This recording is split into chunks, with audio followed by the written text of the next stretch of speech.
Welcome to episode 7 of Art and Faith, Faith and Art. And today's episode is called the Maskell Ivories. And the Maskell Ivories are a remarkable work of art. Maskell, I think, was an Englishman who collected them. But the Maskell Ivories are a series of 4 ivory panels carved sometime around the year 420 to 430 in the city of Rome. And the Maskell Ivories are remarkable for 2 reasons, one of which is they contain one of the earliest depictions of Christ on the cross, which I'll show you. And also they are the first pictorial narrative of the passion, death, resurrection, and even the ascension of Christ into heaven. 4 panels in which each of which deals with these various events in sequence. And this will be a meditation, I think, that will take us through the next few days of Holy Week, from Holy Thursday, which is tomorrow, through Good Friday into Easter Sunday. And so they'll bring us give us a kind of chance to meditate on the saving events of Christ's life. And let me just show you so these are the 4 panels. So those are the first 2. The top is Christ carrying the cross. The bottom one is Christ on the cross with a remarkable picture of the hanging of Judas. And then here we have the empty tomb. And finally we have Christ and St. Thomas in the upper room. And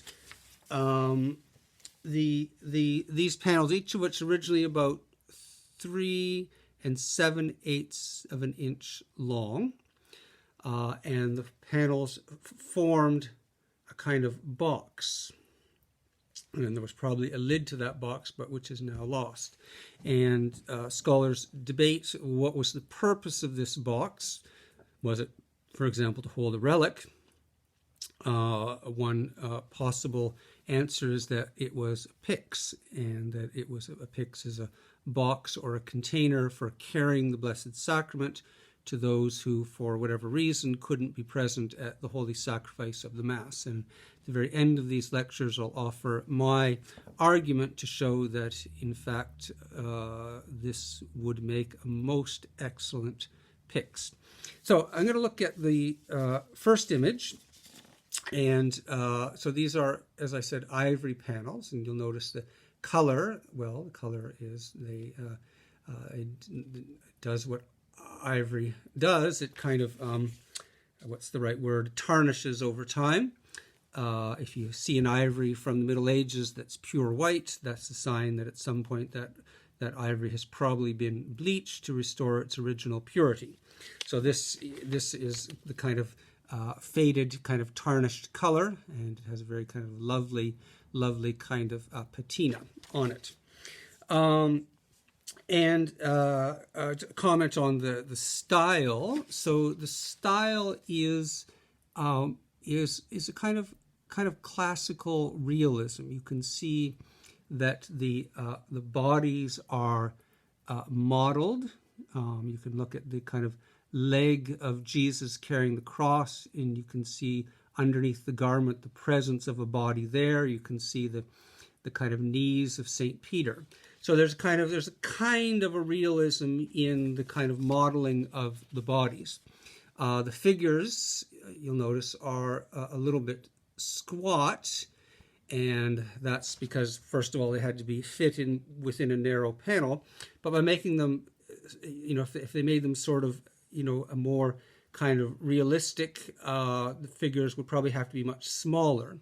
By making them kind of squat and a little bit broad, the figures have a real kind of presence in the ivory. So it's a very kind of deft artistic decision. The artist had a very small space, and he wanted to have kind of maximum impact within that space.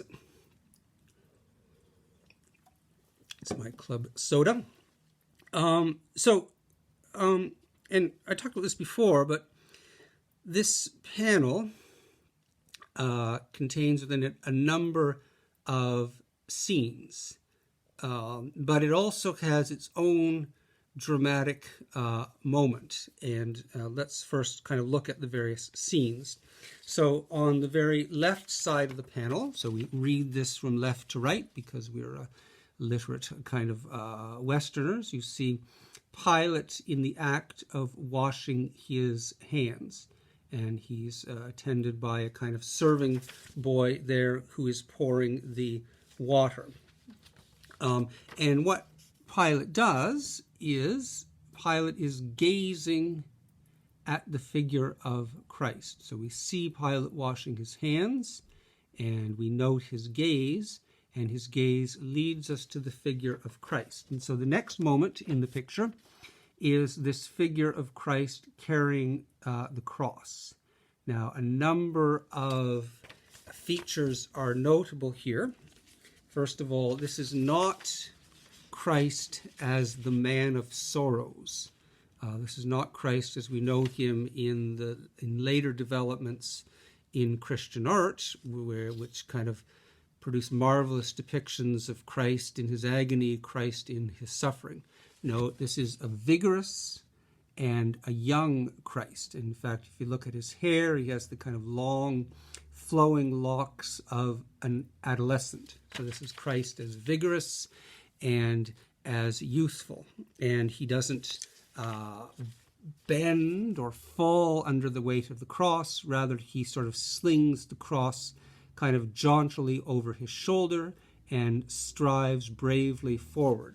So this depiction of Christ is very common among the early fathers, that Christ is the victor, that Christ is fighting a battle between life and death, and in this battle, life will emerge victorious at the resurrection from the dead. So it's not Christ the man of sorrows, but it's a depiction of Christ young, vigorous, strong, Christus victor.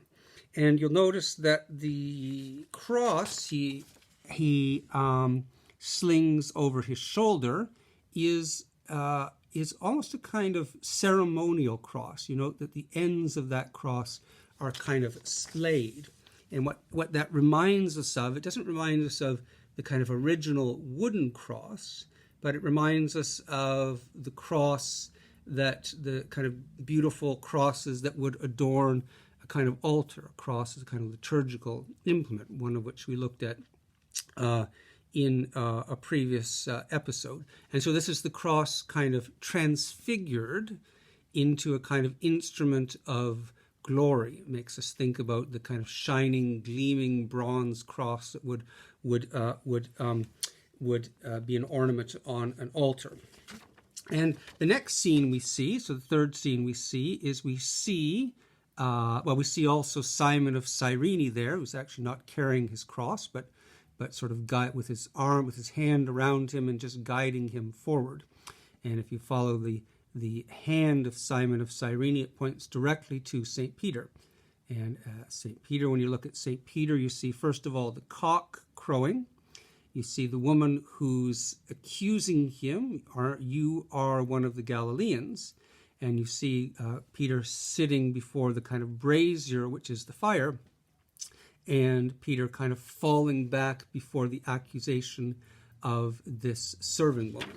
So three scenes then: Pilate washing his hands, and Pilate's gaze directs us to the image of Christ carrying his cross, and the image of Christ carrying his cross leads us into Peter's recognition of his own betrayal of Christ. And what is kind of remarkable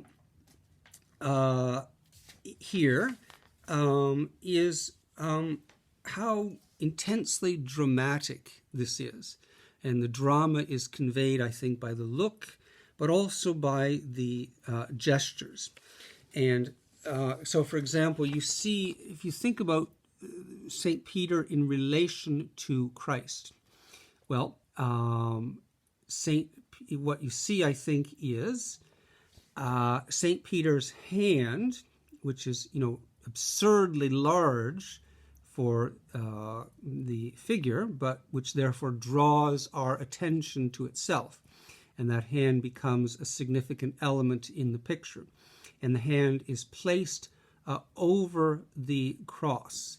So it's almost as though St. Peter recognized that he betrays Christ, and he reaches out his hand to Christ. And what Christ is doing, Christ is looking at St. Peter, and Christ himself is reaching out his hand to clasp the hand of St. Peter. So what you have is a very kind of remarkable dramatization of the mercy of Christ, that you catch Peter in the very act of betraying Christ, at the very moment that he has recognized his betrayal of Christ. In that very moment, Christ is already reaching out to forgive him and to offer him a reconciliation. And I think if you ask, well, what is the dramatic moment of this image? And the dramatic moment of this image is the reconciliation between Peter and Christ. But interestingly, that reconciliation hasn't yet happened. So the dramatic moment is the moment before that forgiveness is accomplished.